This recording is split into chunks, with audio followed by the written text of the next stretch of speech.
Et si c'est la réponse qui est la plus simple, on doit se demander, était-ce la première fois que Jésus a eu faim et qu'il n'a pas trouvé quelque chose à manger?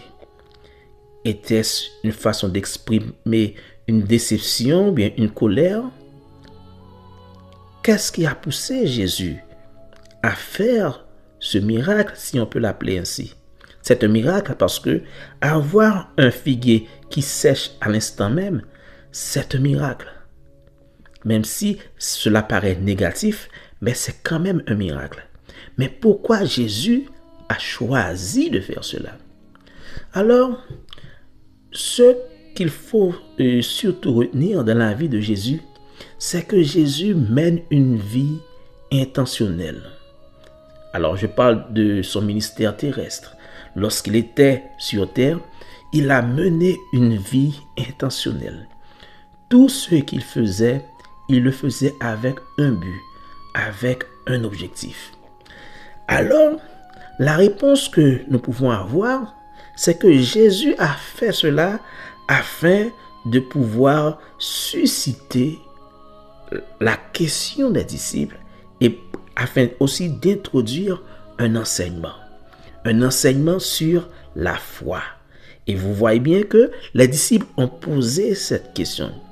Maintenant, pourquoi les disciples ont posé cette question? Pourquoi ont-ils dit, comment ce figuier est-il devenu sec en un instant? Mais ils ont vu ce qui s'est passé.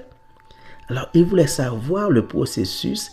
Ils voulaient savoir si eux aussi, ils peuvent faire cela. Mais ils devraient savoir que Jésus est quelqu'un d'extraordinaire. D'abord, ils devaient reconnaître que Jésus est puissant. Rappelez-vous, Pierre qui avait fait cette déclaration à Césarée, tu es le Christ, le Fils du Dieu vivant. Alors pourquoi poser cette question? S'il est le Fils du Dieu vivant, eh bien, il dispose de tout, il a l'autorité sur la nature. Mais pourquoi ils ont posé cette question? Alors les disciples voulaient avoir des détails sur le processus, comme pour dire, et nous, est-ce que nous pouvons faire cela? Et la réponse de Jésus nous montre vraiment que c'était leur intention. Jésus, il n'a pas répondu directement disant comment cela s'est passé pour le figuier, mais il a répondu par une leçon de foi pour leur dire que s'ils ont la foi, ils pourront faire des miracles extraordinaires. Ils pourraient déplacer les montagnes. Ils pourraient dire aux montagnes d'aller se jeter dans la mer et cela se ferait. Et Jésus termine cette leçon en disant, tout ce que vous demanderez avec foi par la prière, vous le recevrez. Maintenant, il y a une question qu'on peut se poser. Parce que ici, Jésus a dit, tout ce que vous demanderez avec foi. Donc, si aujourd'hui, je demande quelque chose à Dieu, par la prière, je dois le recevoir, n'est-ce pas? Et les disciples aussi qui ont eu cette promesse, si on peut le dire ainsi, eux aussi, ils pourraient demander à Dieu n'importe quoi, avec foi, par la prière, et ils devraient le recevoir. Mais combien de fois les disciples n'ont pas reçu ce qu'ils avaient demandé?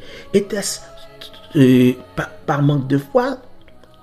Donc, ici, cela nous mène à nous poser des questions. Ce que c'est la foi.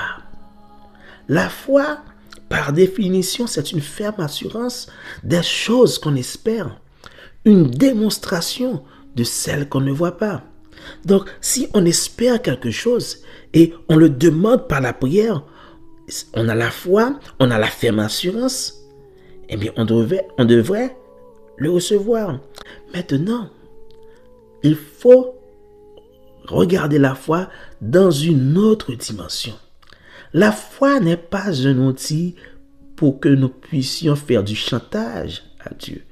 La foi n'est pas un instrument, je dirais, c'est pas un instrument pour commander Dieu. Mais la foi, c'est plutôt un instrument pour se soumettre à Dieu, pour dire à Dieu, je crois en toi, je crois que tu peux faire quelque chose. Mais la foi aussi nous permet d'aligner notre volonté avec la volonté de Dieu. C'est ce qui fait la différence entre la foi et la volonté personnelle qu'on a.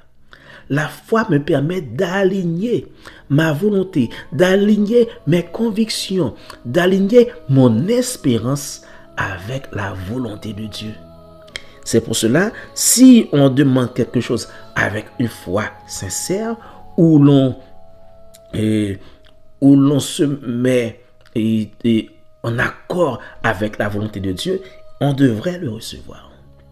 Mais il faut toujours savoir si c'est dans la volonté de Dieu. Maintenant, autre considération que nous devons faire, parce que nous devons tirer des leçons pour nous-mêmes dans ce passage. Pour ma part, la leçon qui m'a touché, c'est celle du figuier maudit. Pourquoi le figuier a été maudit? Parce qu'il n'a pas porté de fruits.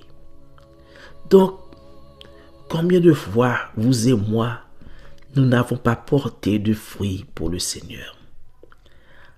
Alors, combien de fois le Seigneur attend que nous usions d'amour, de patience, de bonté, de bénignité, de tempérance, et nous avons choisi le contraire?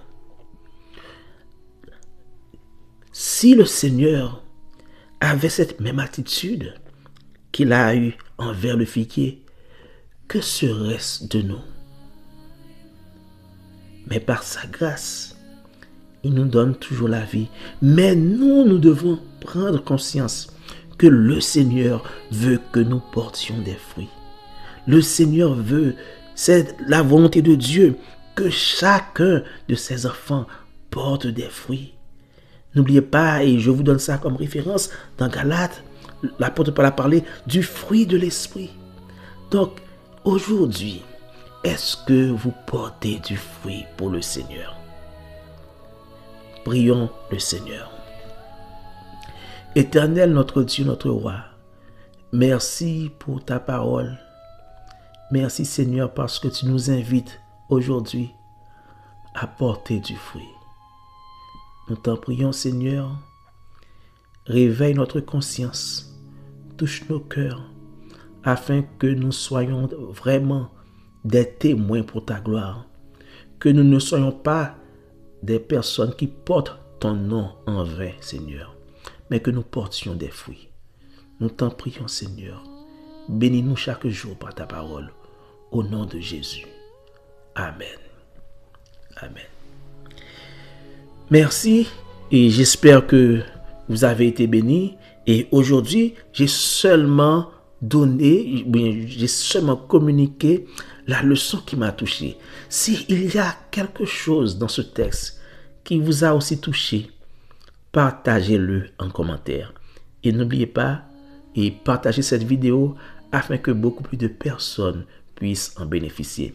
Que le Seigneur vous bénisse. Rappelez-vous, et cela, vous devez porter du fruit. Parce que la route qui mène à Golgotha passe par la fertilité.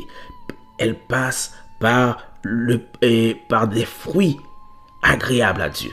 Que le Seigneur vous bénisse.